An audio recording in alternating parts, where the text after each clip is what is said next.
They delivered the miracle that 3 generations had been waiting for. They ended 108 years of agonizing wait with a legendary championship. But once the celebrations were over, the real bill was laid. A legacy tainted by personal email bigots, a team turned into political pawns, and a championship squad sold off by their own hands to maximize profits. They were the Ricketts. So were they the saviors who broke the curse, or just shrewd businessmen who saw an opportunity to exploit the love of a city? The Ricketts story begins with Joe Ricketts, a Nebraska native with the ambition to take on Wall Street. In the 1970s, when investing was an exclusive playground for the elite with exorbitant commission fees, Joe saw an opportunity. In 1975, he co-founded First Omaha Securities, a discount brokerage that shattered the old rules by offering low-cost trades to individual investors. This company, which would later evolve into the giant known as TD Ameritrade, was the foundation of his financial empire. The true breakthrough came with the internet. While the big firms hesitated, Joe poured millions into developing online trading platforms. This bold bet, combined with the dot-com boom, turned Ameritrade into a giant and made the Ricketts family billionaires. The massive fortune built from this financial revolution was the foundation that allowed them to make an even more ambitious purchase, an American icon. The Ricketts family, now firmly established as titans of the financial world, found themselves at a crossroads that confronts many self-made dynasties.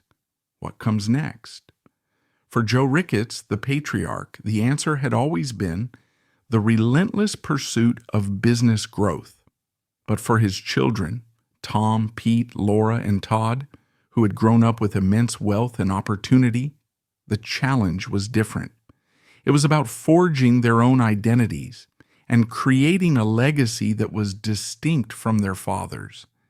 They were no longer just the children of a billionaire. They were a formidable force in their own right, each with their own ambitions and interests. It was this desire to make their own mark on the world, to invest in something with cultural and emotional significance far beyond a stock portfolio, that led them to the most improbable of industries, professional baseball. But why baseball? And of all the teams in all the world, why the Chicago Cubs? The answer lies in the unique biography of the family, particularly in the life of Tom Ricketts, who had become the public face and chairman of the new ownership group.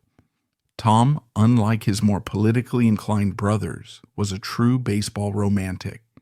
He had spent a portion of his college years in Chicago, and like so many others, had been captivated by the siren song of Wrigley Field.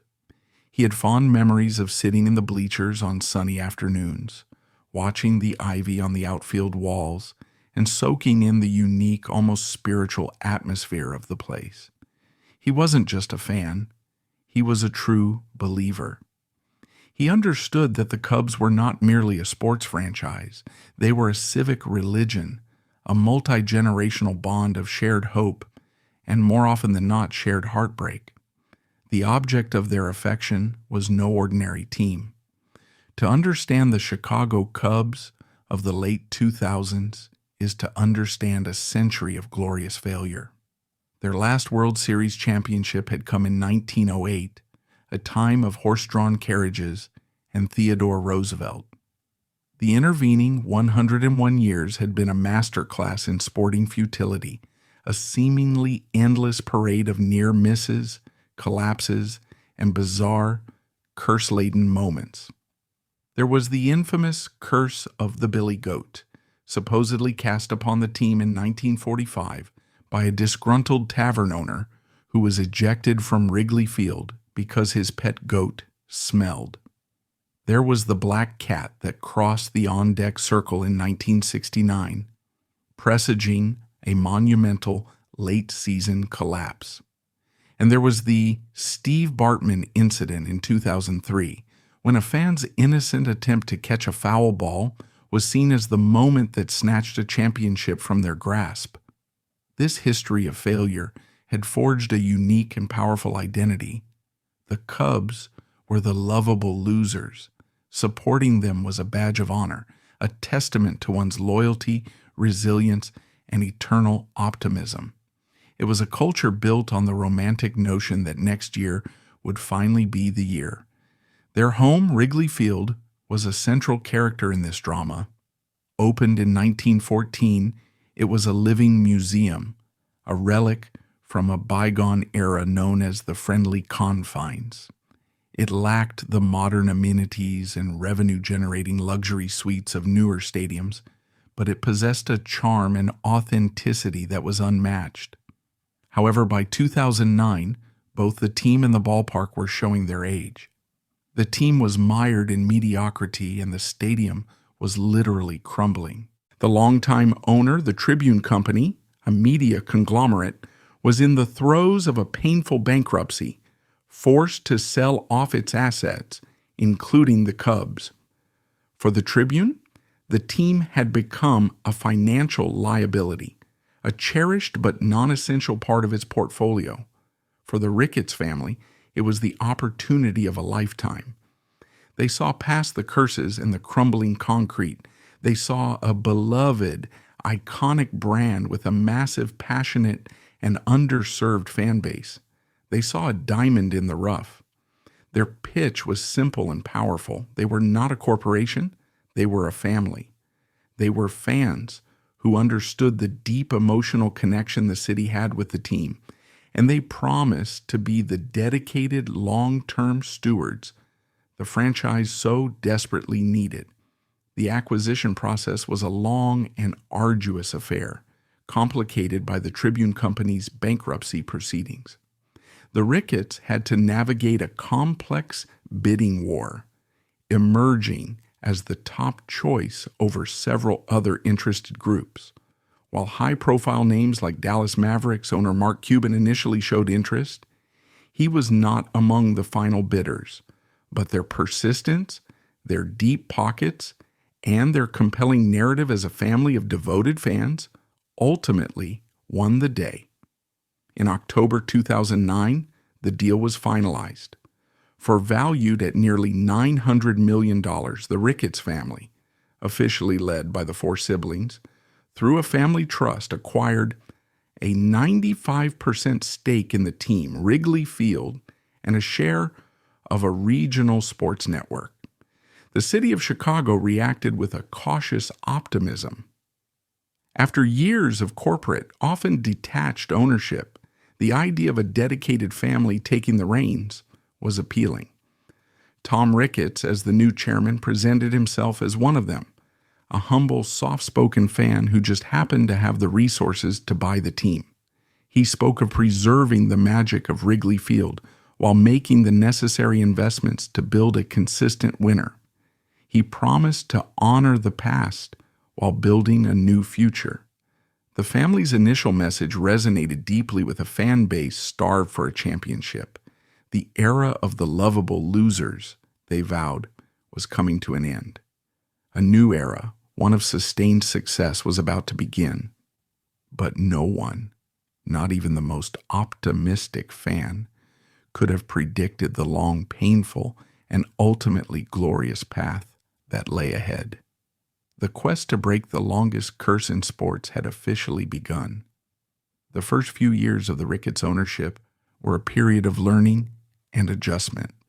While they had poured hundreds of millions into buying the team, they quickly realized that simply having money wasn't enough. The organization they inherited was in many ways stuck in the past.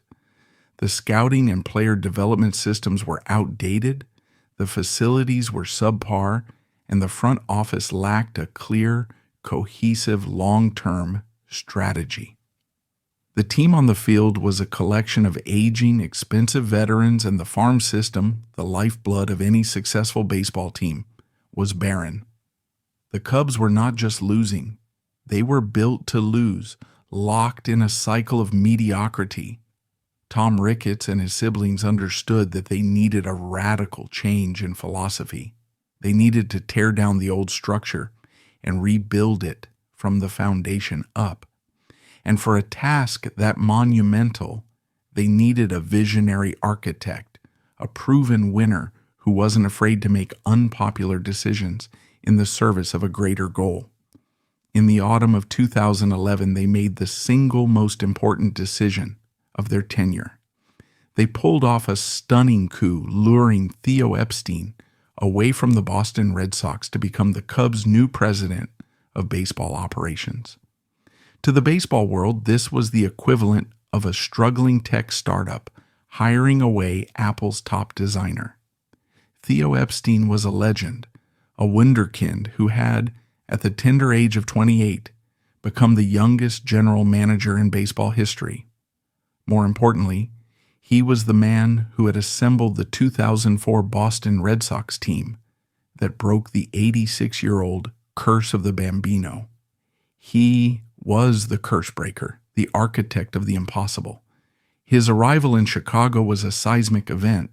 It was a declaration to the league and to the fans that the Cubs were no longer content to be a punchline. They were serious about winning, and they were willing to pay whatever it took, both in dollars and in patience, to get there. Epstein arrived with a clear long-term strategy, which the media would quickly dub his 5-year plan, and a philosophy he articulated from day one: the Cubs way. It was a comprehensive top-to-bottom overhaul of the organization. It involved investing heavily in international scouting, building state-of-the-art training facilities in the Dominican Republic, and implementing a data-driven analytical approach to every aspect of the game. But the most crucial and most painful part of the plan was the complete teardown of the Major League roster. Epstein knew that the path to a championship was not through quick-fix, expensive free agents. It was through building a deep, sustainable pipeline of young, cost-controlled talent. To acquire that talent, he had to trade away the few valuable assets the Cubs had. This meant saying goodbye to popular players, fan favorites who represented the last vestiges of the old era. It was a brutal but necessary process. The team on the field at Wrigley Field became almost unwatchable. The years 2012, 2013, and 2014 were a baseball wasteland. The Cubs lost games at an alarming rate, often finishing with one of the worst records in the entire league. For the long-suffering fan base, this was a difficult pill to swallow. They had been promised a new era of winning, and instead they were being served up some of the worst baseball in the team's history. Patience wore thin. The lovable losers had become just plain losers. Epstein and the Ricketts family were subjected to intense criticism. Many questioned the plan, accusing them of being cheap and of disrespecting the fans by intentionally fielding a non-competitive team. But through it all, Epstein and Tom Ricketts remained steadfast.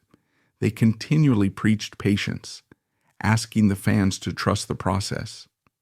They knew that for every painful loss at the major league level, a future star was being drafted, a promising prospect was being acquired, and the foundation for a dynasty was being laid. Behind the scenes, the fruits of this painful strategy were beginning to ripen. The high draft picks they received as a result of their terrible records yielded potential franchise cornerstones like Chris Bryant, a power-hitting third baseman with a picture-perfect swing. Shrewd trades brought in other key pieces of the puzzle.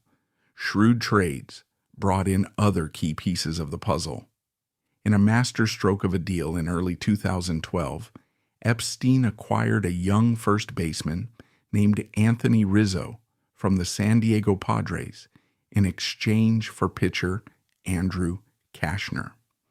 Rizzo would become the heart and soul of the new Cubs, the team's captain and emotional leader. A year later, in July 2013, another lopsided trade with the Baltimore Orioles brought in a struggling pitcher named Jake Arrieta and reliever Pedro Strop in exchange for Scott Feldman and Steve Clevenger. Arrieta, with the help of the Cubs' revamped coaching staff, would transform into one of the most dominant pitchers in the game.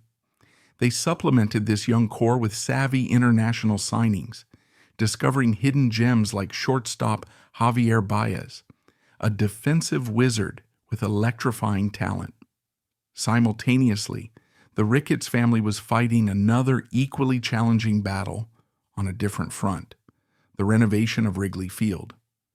Dubbed the 1060 Project, after the ballpark's address at 1060 West Addison Street, it was an ambitious billion-dollar plan to modernize the ancient stadium. The plan was not just about creature comforts, like new bathrooms and wider concourses. It was a strategic business initiative designed to dramatically increase the team's revenue streams. It included adding massive video scoreboards in the outfield, building new luxury clubs and restaurants, constructing a new state-of-the-art clubhouse for the players, and developing the land around the stadium into a plaza and hotel complex. The project was met with fierce resistance from all sides. Architectural preservationists feared that the changes, particularly the video boards, would destroy the historic character of the ballpark. The owners of the residential rooftops across the street, who had a lucrative business selling tickets to watch games from their buildings, sued the team, claiming the new signs would obstruct their views and violate a long-standing revenue-sharing agreement. The negotiations with the city of Chicago for the necessary permits and public financing were protracted and contentious. For years, the 1060 Project was a public relations nightmare for the Ricketts family. They were portrayed as greedy billionaires, tone deaf to the traditions of the club and the concerns of the community. But just as with the on-field rebuild, they persevered, convinced that modernizing the ballpark was essential for generating the revenue needed to fund a championship-caliber payroll for years to come. They fought the legal battles, navigated the political minefields, and slowly, piece by piece, the new Wrigley Field began to take shape. By the start of the 2015 season, the first green shoots of the rebuild were finally beginning to break through the surface. The painful years of losing were over. The young stars, Bryant, Rizzo, Baez, had arrived in the major leagues, and they were not just good, they were electrifying. Led by a quirky and brilliant new manager, Joe Maddon, the young Cubs took the league by storm. They played a fearless, joyful brand of baseball that captured the imagination of the city. In a season that was supposed to be another stepping stone in the rebuild, they defied all expectations, winning 97 games and making a surprise run deep into the playoffs. Though they were ultimately swept in the National League Championship Series, the message had been sent. The Cubs were no longer a joke. They were a legitimate powerhouse, a team on the cusp of greatness. The 2015 season was the appetizer. 2016 was destined to be the main course. All the years of painful losing, all the shrewd trades and high draft picks, all the patience and planning, it all came together in one magical season. The team was a juggernaut, dominating the league from start to finish, winning 103 games, the most in all of baseball. The young core was now in its prime, supplemented by veteran leaders like pitcher John Lester and catcher David Ross. The renovated Wrigley Field was a nightly festival, the roar of the crowd shaking the surrounding neighborhood. A sense of destiny began to envelop the team and the city. After more than a century of waiting, it felt like this was finally the year. The stage was set for a historic October, a chance to finally slay the GOAT, break the curse, and bring the holy grail of baseball, a World Series trophy, back to the north side of Chicago. The city of Chicago held its collective breath. The autumn of 2016 was no ordinary fall. It was a season steeped in a century of deferred dreams, a period of nervous excitement so thick you could feel it crackling in the October air. The Chicago Cubs, the team built through years of painstaking, often painful strategic planning by the Ricketts family and Theo Epstein, had not just been good, they had been historically dominant. They had steamrolled through the regular season, and now they stood on the precipice of history. The ghosts of 1908 of Billy Goats and Black Cats loomed large, but for the first time in generations they felt less like terrifying specters and more like relics of a past that was about to be exorcised. The playoff run was a gauntlet of tension. They vanquished the San Francisco Giants in a dramatic come-from-behind victory in the division series, a series that seemed to signal this team had a special kind of resilience. They then faced the Los Angeles Dodgers in the National League Championship Series. After falling behind 2-1, a familiar sense of dread began to creep into the city's consciousness. Was this it? Was this another chapter in the long book of heartbreak? But this team was different. They roared back, winning 3 straight games, culminating in a pennant-clinching victory at a delirious Wrigley Field, the likes of which hadn't been seen since 1945. The roar of the crowd as the final out was recorded was a sound of pure, unadulterated catharsis, a citywide exorcism of 71 years of frustration. They were going to the World Series. Their opponent was the Cleveland Indians, now the Guardians, a formidable team with its own long and painful championship drought dating back to 1948. The stage was set for a historic clash of long-suffering franchises, and for the first 4 games, the story seemed to be following a tragically familiar script for the Cubs. Cleveland's superb pitching and timely hitting overwhelmed them. They quickly fell behind in the series, 3-1. The mathematical odds of a comeback were daunting. The whispers of the curse grew louder. The national media began writing the Cubs' obituary, to have come so far, to have been so dominant all season, only to fall short on the biggest stage. It felt like the most Cubs-like ending imaginable. But inside the clubhouse, a quiet resolve took hold. There was no panic. These were the new Cubs, forged in the fires of the rebuild, a team that had been taught by their manager, Joe Madden, to embrace the target and never let the pressure exceed the pleasure. Game by game, they began to claw their way back. A gutsy win in Game 5 at Wrigley Field sent the series back to Cleveland.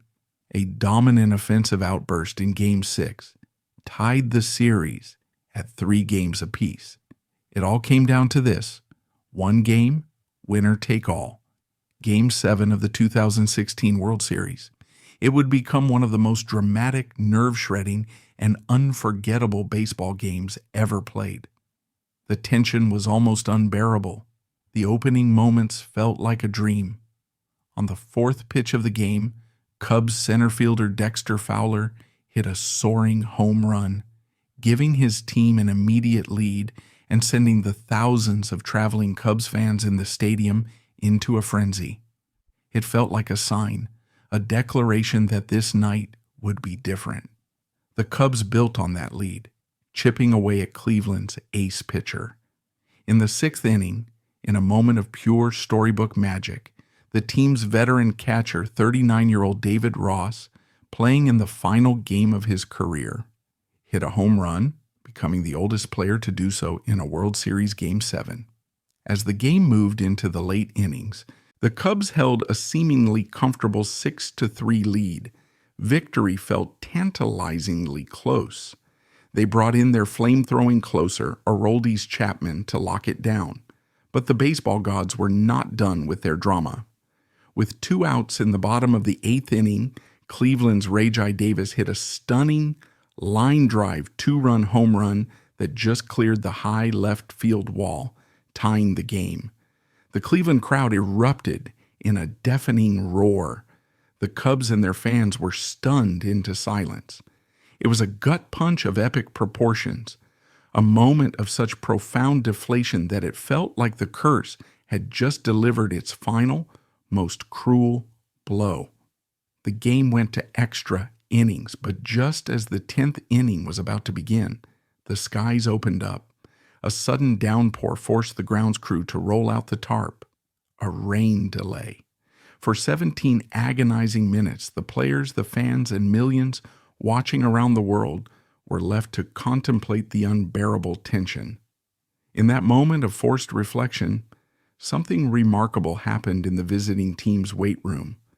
Kyle Schwarber, the team's young slugger who had returned from a devastating knee injury to play in the series, called a players-only meeting. He reminded his teammates that they were the best team in baseball, that they had come back from the brink before, and that they would win this game. It was a moment of leadership that would become legend. When the rain stopped and play resumed, the Cubs came out a different team. They were refocused, resolute. They immediately loaded the bases. Ben Zobrist, the series MVP, hit a line drive down the third base line, scoring a run.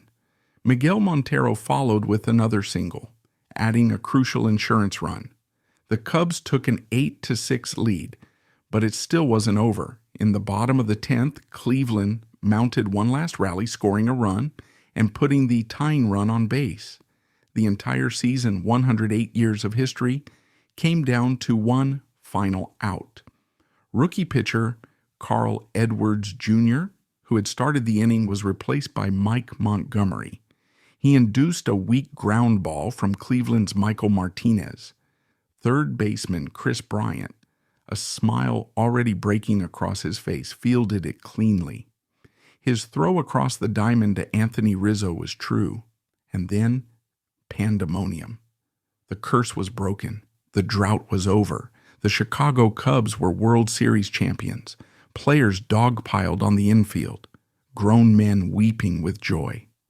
In the stands, fans hugged strangers, tears streaming down their faces.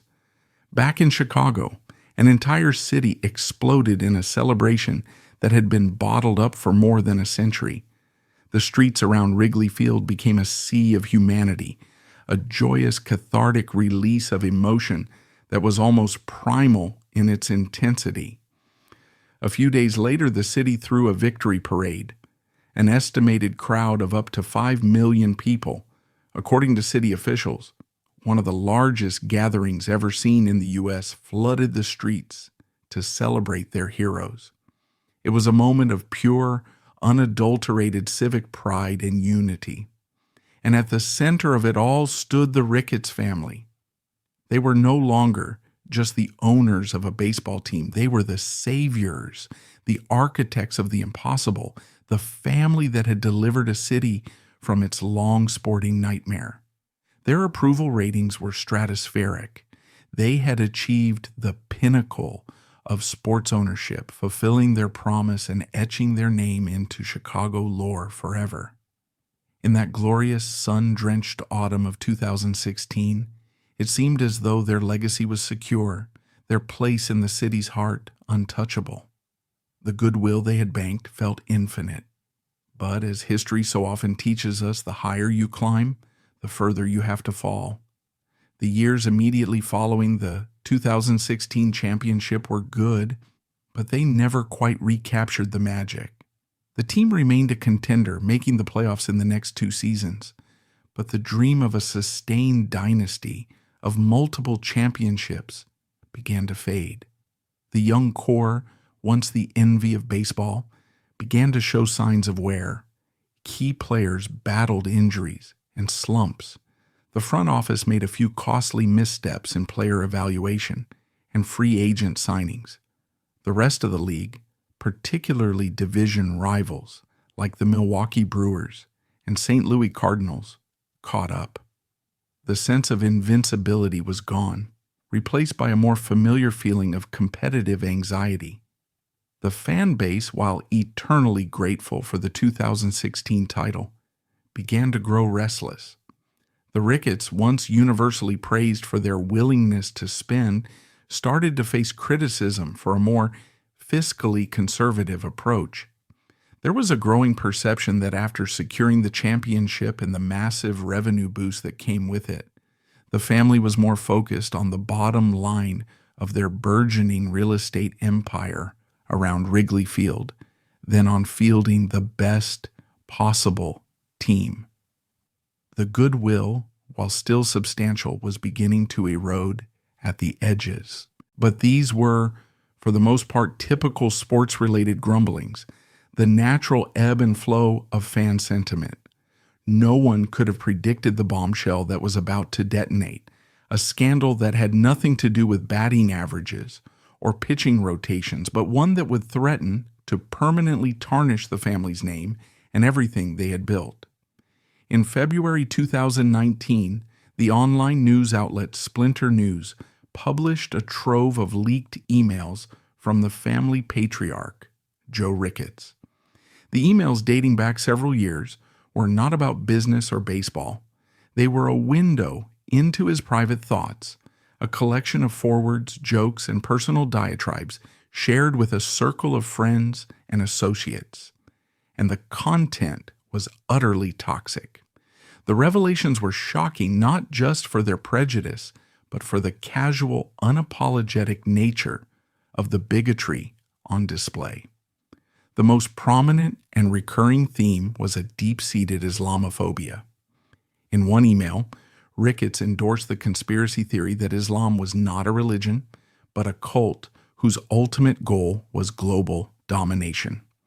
He shared and approved of racist jokes and videos, including one that questioned whether it was possible for a good Muslim to be a good American. He forwarded emails claiming that we are fighting a war against the Muslims, and seemed to endorse the idea that followers of the faith were his enemy. The prejudice was not limited to Muslims. The emails also contained racist comments targeting African Americans. He shared jokes that played on offensive stereotypes and expressed admiration for a racist rant delivered by a former investment banker. Another recurring theme was his embrace of conspiracy theories, most notably the birther conspiracy that falsely claimed President Barack Obama was not a natural-born U.S. citizen and was secretly a Muslim. The emails painted a portrait of a man steeped in a worldview fueled by racial animus, religious intolerance, and fringe political paranoia. The story exploded like a firestorm. It was picked up by every major news outlet in the country, and the backlash was immediate and ferocious. For the Ricketts family, the timing was devastating. The emails surfaced just as the annual Cubs convention, a massive fan festival, was about to take place. The event, normally a joyous celebration of the team, was completely overshadowed by the scandal. Civil rights organizations, particularly Muslim advocacy groups like the Council on American Islamic Relations, CAIR, issued swift and forceful condemnations. Politicians, including the then mayor of Chicago, Rahm Emanuel, publicly denounced the comments as unacceptable and antithetical to the city's values. But the most visceral reaction came from the fans themselves. Social media was flooded with expressions of anger, disgust, and profound disappointment. For a team that plays in one of America's most diverse cities, a team whose players and fans come from all races, religions, and backgrounds, the revelation that the family patriarch harbored such views felt like a profound betrayal. The carefully constructed image of the Ricketts family as benevolent, civic-minded stewards was shattered. The championship of 2016 suddenly felt like a distant memory, overshadowed by this ugly and deeply personal controversy. The family was thrust into a full-blown crisis, forced to confront the ghosts that had emerged from their patriarch's machine. The first order of business was damage control. Joe Ricketts, the man at the center of the storm, issued a public apology. "I deeply regret and apologize for some of the exchanges I had in my emails," he wrote. Sometimes I received emails that I should have condemned. Other times I've said things that don't reflect my value system. I strongly believe that bigoted ideas are wrong. The apology, however, was met with widespread skepticism. Many found it to be a weak and carefully worded statement that failed to take full responsibility, noting that he seemed to be apologizing more for the exchanges than for the beliefs themselves. The focus immediately shifted to his children, particularly Tom Ricketts, the chairman and public face of the Cubs. He was now in the impossibly difficult position of having to answer for his father's actions. He could not defend the indefensible, but he also could not completely disown his own father. Tom Ricketts moved quickly to distance the organization and the rest of the family from the patriarch's views. He issued his own statement declaring, "My father is not involved in the operations of the Chicago Cubs in any way. I am confident that if we are judged on our Cubs' actions, we will be judged favorably." He and his siblings, Laura and Todd, released a joint statement saying, "The language and views expressed in those emails do not reflect the values of our family." But statements were not enough. Tom Ricketts faced the media in a series of tense and uncomfortable press conferences. He looked visibly shaken, repeatedly apologizing to the Muslim community and to anyone who was offended. He stressed that his father's views were not his own and that the Cubs organization was committed to being an inclusive and welcoming place for everyone. To back up his words, he made a point of reaching out to Muslim community leaders and promised that the team would work to strengthen its relationships with minority communities. It was a full-court press of public relations, an attempt to contain a wildfire that threatened to consume the family's reputation. But the damage had been done. The scandal had exposed a deep and uncomfortable fissure, not just within the Ricketts family, but between the private world of the ultra-wealthy and the public trust they hold when they purchase something as sacred as a city's baseball team. The gods of October 2016 now seem very far away, replaced by a much more complicated and troubling reality. The crisis ignited by Joe Ricketts' emails did more than just damage the family's public image. It peeled back the curtain on a far more complex and deeply fractured reality. While the public had previously seen the four Ricketts siblings as a largely unified front, bound by their shared investment in the Cubs, the scandal and the hyper-partisan political climate of the era revealed a family that was, in many ways, a microcosm of America itself, a house divided by ideology, ambition, and profoundly different visions of the world. The story of the Ricketts was no longer just about baseball. It was about the raw, often uncomfortable intersection of immense wealth, political power, and family dynamics. At the head of the family stood the patriarch and matriarch, Joe and Marlene Ricketts. Having built their fortune from the ground up, they embodied a certain brand of American capitalism, and their political leanings were staunchly conservative. For years, they had been major players in right-wing politics, quietly becoming some of the most prolific Republican megadonors in the country. They funneled millions into a network of conservative super PACs and nonprofits, supporting candidates and causes that advocated for lower taxes, deregulation, and a smaller government footprint. Their political philosophy was deeply intertwined with the free market principles that had allowed their own wealth to flourish. This political activity burst into the national spotlight in a spectacular fashion during the 2016 presidential election. As Donald Trump, the brash real estate mogul and reality TV star, began his hostile takeover of the Republican Party, the Ricketts family became major financial backers of the anti-Trump movement.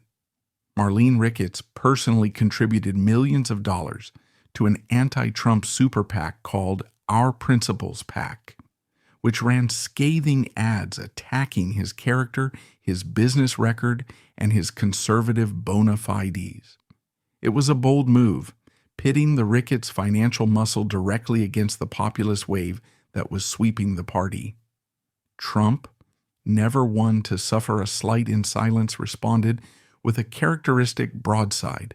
In February 2016, he took to Twitter, issuing a thinly veiled threat. I hear the Ricketts family, who own the Chicago Cubs, are secretly spending dollars against me. They better be careful. They have a lot to hide. The tweet was a stunning moment. The leading Republican presidential candidate was publicly menacing the owners of one of the country's most beloved sports teams, explicitly linking their political activity to their stewardship of the Cubs. It was a stark and jarring collision of worlds, dragging the baseball franchise directly into the muck of a vicious political campaign. But then, in a display of political pragmatism that many observers found cynical, the family performed a stunning reversal. Once Trump secured the Republican nomination, their opposition melted away. The family, including Joe and Marlene, met with Trump and shifted their support.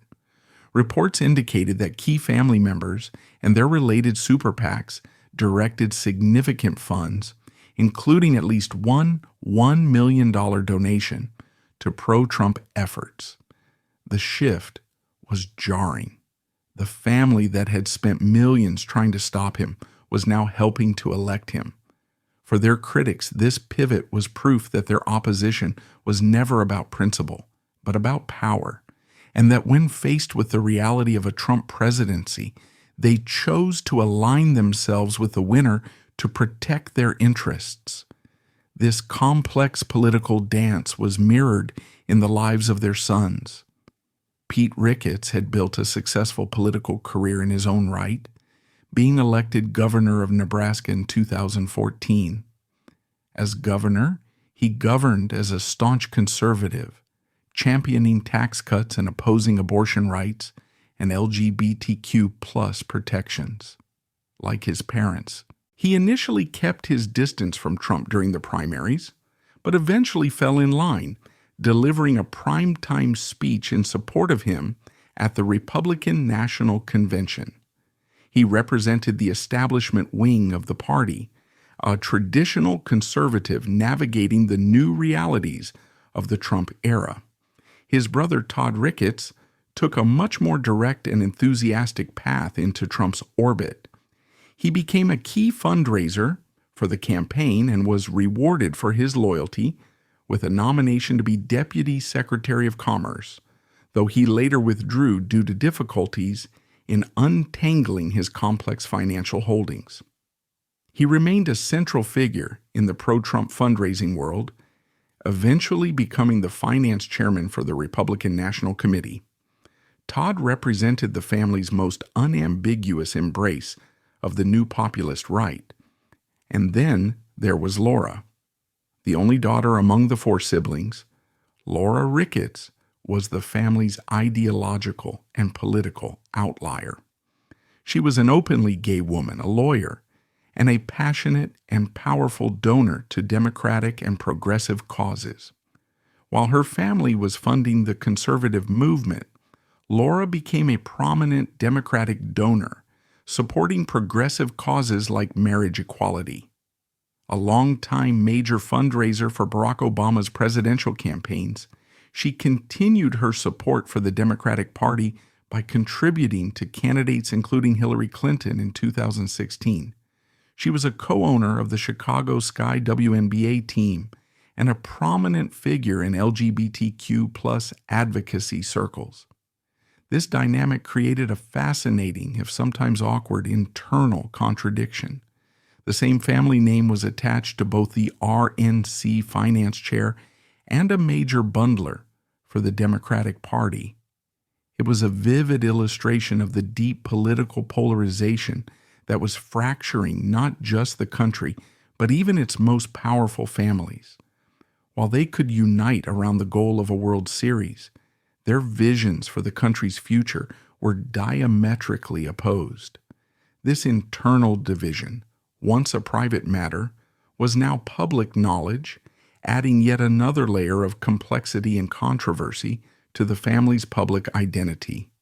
The email scandal and the growing awareness of the family's deep-seated political divisions created a toxic brew of fan discontent that began to boil over in the years following the championship.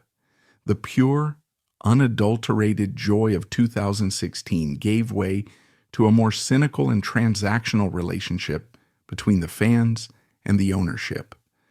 The gratitude for the championship, while still present, was increasingly tempered by a sense of betrayal and the feeling that the team they loved was being used as a political pawn and a profit-generating machine, rather than being treated as the sacred civic trust they believed it to be. The most potent source of this anger was the perception of stinginess. After the World Series win, fans expected the Ricketts family to leverage their newfound financial success, boosted by increased ticket prices, new television deals, and the revenue from the renovated Wrigleyville, to build a true dynasty.